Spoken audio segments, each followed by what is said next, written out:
They wrote it into gossip and whiskey. A wager, cruel and loud under a spring sky. A proud plantation owner would marry his cook as a joke. His friends would laugh and the South would keep its story. But some jokes peel back the skin of the world and reveal an older accounting. This is one such story. In 1854, the land itself remembered a debt. Charles Beauregard was a man who wore arrogance like a coat. He measured status in acres and in the way people flinched when he entered a room. In the spring of 1854, he laughed a dangerous laugh in the company of men who feared nothing. "Marry my cook," he said, "and I'll pay $100 to any man who believes she'll change." They clapped. The world moved, indifferent to the joke. Yet a plan becomes a promise when it is told aloud. Mabel, broad, steady-handed, and known in the quarters as a woman of soft words and sharp memory, kept recipes but also kept histories. Who was born under stormlight, whose child had been sold across the river, what the cotton claimed in silence. She did not ask for silk or for jokes. She moved through the house like a quiet fact.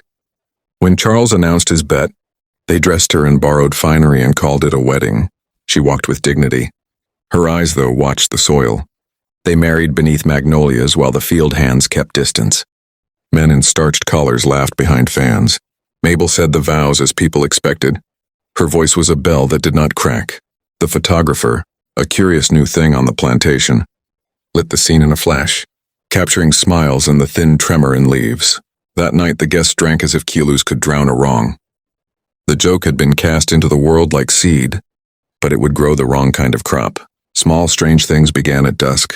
A spoon, polished each morning, bent as if mindless metal had been shaped by sorrow. The cat refused to cross the kitchen threshold. Whispers like old cotton brushed the eaves. Servants spoke in hushed syllables about a book hidden in the cookhouse, a ledger that had lain where only earth and rats had kept it company. They said the ledger recorded more than provisions. It counted things that could not be weighed with coin. On a humid Wednesday, Charles, thinking himself clever, pried up the old floorboard in the cookhouse where rumors had pointed. He found a bound book, leather cracked thread like veins. He laughed and dragged it into lamplight. The ledger's pages were heavy with names, not accounts of flour or sugar, but of people, names crossed and annotated. In red, beside one faded line, was scrawled, "Balance is due," he scoffed, and threw the book onto the, porch where the moon would pick at it like a tooth. That night the house did not rest. Mabel lay awake listening to a chorus of thin voices, names drawn out like stitches. The ledger hummed under the moon. It had a tone like water in a bottle, impossible to name until you heard it. In the fields, a hired hand left his tools mid-row and walked into the cane as if called. Morning found his footprints end at the riverbank and not return. The ledger had begun to ask its price. Charles accused and punished as men do when the world does not suit them. He beat a hand for negligence. He demanded names. He offered coin. The ledger did not listen. Whips cut air, but not whatever the ledger touched. A man's arm bled, and then the wound healed over with a scar that felt colder than skin. Laughter turned thin. The house's mirrors caught figures where no one stood. When Charles confronted Mabel, the mirror reflected a woman older than memory, and she smiled like a ledger closing. In the quarters, an elder named Ruth told the younger women an old story in a voice low as river silt. Once, long before the house had columns, an ancestor of Mabel made a bargain in desperation, a bloodless pact with a thing in the marsh that promised protection in exchange for remembrance. Names would be kept safe and names would be taken when due. The ledger was not written by human hands. It was the contract itself. It kept its accounts with teeth. The ledger's appetite grew. A child fell silent mid-laugh. A horse unseated a rider and vanished into a fog that had not been there. At night, the ledger's page would crawl with new ink as if an invisible quill wrote by breath. Charles woke with a name echoing at the back of his skull, Beauregard, and in his dream, palms pressed against his own chest from the inside, he woke to find the ring he wore charred, an imprint in the metal like sunlight through bone. The plantation's laughter had become a slow mechanical thing. Mabel did not laugh or cry. She moved with an economy that was almost ceremonial. Each night she would place a steaming bowl at the threshold of a back room and whisper names into the steam. Servants said she spoke to the ledger, not for mercy but for accounting. When asked, she said little. "It remembers," she murmured, "and it takes." There was a weariness to her that felt older, then the years on her face. One by one, men who had laughed at the wager found themselves haunted by absence. A neighbor's boy woke with his voice gone. A hired hand's children vanished in fog on an errand. Men who had wagered stood backed by their households and watches. But there were no answers in law where the land remembers. The ledger's accounting did not respect title. It only respected balance. At midnight, Charles stole down to the cookhouse to claim the ledger. He found it open and the air thick with breath.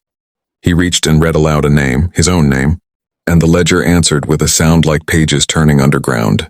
From the ink rose a syllable that tasted of iron. Balance. The kitchen's board shivered. Outside, the cane bent, coiling as if a hand dragged through it. He fled, certain for the first time that some debts are written in bone. Some bargains are told as tales to frighten children. But the ledger kept a ledger of its own, and the land listened. This was only the beginning. That spring the fields learned to whisper. At dusk, cottonheads bent not from wind, but from breath. Hundreds of soft syllables that sounded like names. Men working late paused, listening to something counting. As if the earth itself kept a tally. Charles thought it superstition. He was wrong. On some nights the kitchen smelled of caramelized sugar and warm bread, though the hearth was cold. Freckles of steam hovered in empty air. A maid found flour tracks, sweeping toward the pantry and vanishing into the wall, and as if someone walked straight through plaster. Whispers said the cook still worked, measuring in a ledger the cost of every life. Mirrors betrayed the house's rule. They stopped reflecting a single truth and started layering time. You would look at your reflection, and behind it, a second face would hover, patient, pale, waiting. Men saw themselves smiling while that other face watched. And those men did not sleep well afterwards. The hidden ledger, once sealed beneath a loose board, now urged itself awake. Pages fluttered without wind. Ink bled into fresh lines as if an invisible pen wrote by breath. Names formed in a hand older than any that lived on the plantation. And beside them a single word: balance. Footsteps began to walk the halls at odd hours, slow, dragging, too many for one person. The butler heard a procession passes. Door and counted 13 steps, though only 7 people lived in the house. Windows rattled in hollow syllables, and the house seemed to mark time in the careful tread of invisible souls. The packhound, once bellowing at midnight, went stiff at the threshold and slipped away into gray air. Morning found only its collar left on the porch and a smear of dark on the boards. No tracks left the estate. The dog's silence turned the yard into an expectation. Ruth, the elder in the quarters, woke with ink on her fingertips. On the ledger, someone had added a name in wet crimson. Jonah, payment, one voice. The next morning, Jonah's laugh was gone. He greeted the world with the shape of his mouth, but no sound came. The ledger did not take everything at once. It measured, it timed. A traveling preacher passed through, curious of rumors. He tried to pray in the parlor. His prayers choked like smoke on the tongue. The words dissolved into the wallpaper, and the wallpaper answered like an old tongue. The preacher left pale, his Bible heavier than when he arrived. He wrote a single line in his journal. This house keeps accounts in blood. At midnight the ground around the magnolia hummed, and small bulges rose and fell like breathing. Someone dug where the earth bulged and found not roots but a darker leather edge, as if the vineyard itself hid a book beneath the soil. The men covered the hole quickly. They had begun to understand that what was underfoot was not merely dirt. Mabel began to walk the dead path at night as if answering summons. Her silhouette moved through grave mounds, pausing by small headstones. She spoke without moving her lips. Servants said she carried a bowl and left it at doorways as an offering. Inside each bowl a folded scrap lay. A name. Children woke without lullabies. Hunters returned without their calls. Laborers found their voices thin and empty. The ledger's tally did not remove only life. Sometimes it took the sound of life. A family's talk grew smaller. A man's jokes fell silent. The plantation learned to whisper where it once had sung. Thomas smashed a parlor mirror in a fit of fear, hoping to shatter whatever ghost watched him.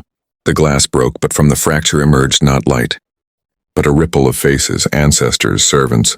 The ledger's tally reflected in 1,000 eyes. One shard caught and held Thomas's face, and for a terrible breath, his mouth shaped the name of someone he loved. He felt a loss like gravity. When dawn came, the ledger lay open on the cookhouse table with a new line scrawled in red. Beauregard, balance owed. Thomas touched the ink and felt it cold as bone. The house's hunger had reached into the family's name. The fields seemed to bow to that line. Balance had risen higher on the tree, and so the plantation listened and counting, waiting. Names whispered like grain in a sack. The house would want more. It kept its own time, patient and unhurried. Midnight swallowed the plantation. The magnolia leaves shivered, though no wind moved. Thomas woke as if from drowning, a single syllable in his ear. "Remember?" He rose, lantern shaking, and found the kitchen door open. On the hearth sat a single plate of warm food and a smear of fresh ash in the shape of a hand. The scent of burnt sugar moved through the house like a voice. Servants whispered that Clara always baked when the moon hung low. Now the smell arrived without oven heat. A maid, Eliza, followed the aroma into the pantry and found flower footprints leading into the wall, and then stopping as if someone had vanished into plaster. Mirrors no longer reflected truth. In the parlor, a guest peered into the glass and saw himself smiling while a second face hovered behind him, pale, wet-eyed, and patient. When he spun, nothing stood there. The mirror kept its secret. He would not sleep again. A hound that had guarded the yard for years began to whine at the threshold. It slipped between veranda posts and disappeared into the fog. In the morning, only its collar lay, beside trampled grass and a single smear of dark on the porch boards. No tracks left the estate. At the cookhouse, the hidden ledger throbbed under its cover. Mabel's old handwriting seemed to shift when touched. New names bleeding into margins. The book hummed like a throat, and if you listened close, spoke numbers, an accounting of what it would take next. Someone muttered, "It counts what we owe." People began to dream of hands reaching up from soil, from basins, from the belly of the house itself. A child woke with dirt in her hair and names on her lips. Those names were not their own. Each morning the ledger's pages showed a new scrawl. Balance was tightening. A preacher from a neighboring town arrived, drawn by rumor and the smell of scandal. He brought oil, words, and a Bible. He prayed aloud in the parlor, but the words thinned and curled into smoke. When he tried to anoint the mantle, his hand met a coldness that bit like iron. He staggered back, his tongue failing on the psalm. On a rain-washed night, a worker named Jonah went missing. They found his cap by the creek and a half-burned scrap of fabric snagged on a reed. In the ledger, beside Jonah's name, someone had written in fresh ink, "Payment, one voice." After that, no one in the quarters heard Jonah laugh again. Mabel moved the way a tide moves, quietly and inevitably. She visited the graves at dawn, kneeling in the mud, whispering names. Some said she spoke to the ledger, asking it what it wanted. Others swore she had become the ledger's hand. When questioned, she only stared at the fields and said, "The book keeps its balance." Voices vanished from the house like candles snuffed. A visitor attempted to tell a joke and found his throat sealed by a pressure that tasted of iron. He could not speak. In the hallway outside, the walls seemed to draw in sound until a cracking chorus revealed whispers chanting a single line. "Balance is due." In a final frantic act, Thomas hurled a heavy mirror to the floor, hoping to shatter whatever looked back at him. The glass splintered, but from the cracks rose 1,000 reflected faces, each older, hungrier. From one crack a hand reached through, cold as river mud, and touched Thomas's cheek. He screamed, and his voice was swallowed, leaving only a thin ringing in the air. When dawn finally pried the sky open, the house lay quiet as a held breath. Yet the ledger on the table had a new name in its margins, not carved by hand, but formed by the dark itself. The name read, Beauregard. Balance had moved upward the family tree. The plantation waited, patient and hungry. The nights grew longer on the Beauregard plantation. Thomas no longer slept, and his eyes sunken, his breath shallow. Mabel's laughter echoed through the walls, though her grave was sealed a week ago, and the servants whispered. The soil was moving. One stormy night, Thomas followed the laughter to the cellar. He found the floor damp, red liquid seeping between the wooden boards. When he knelt to touch it, the blood pulsed and warm, alive, and from the darkness below, something whispered his name. He tore the planks apart, revealing not earth, but flesh. The floor beneath the mansion was a body. Veins of crimson stretched through the foundations, beating slowly, like a monstrous heart keeping the house alive. Suddenly, the portraits on the wall began to bleed. The faces, his ancestors, and cried tears of blood, their mouths whispering in unison. You bound her here, Thomas. And now you are bound too. He stumbled back, heart pounding, screaming her name.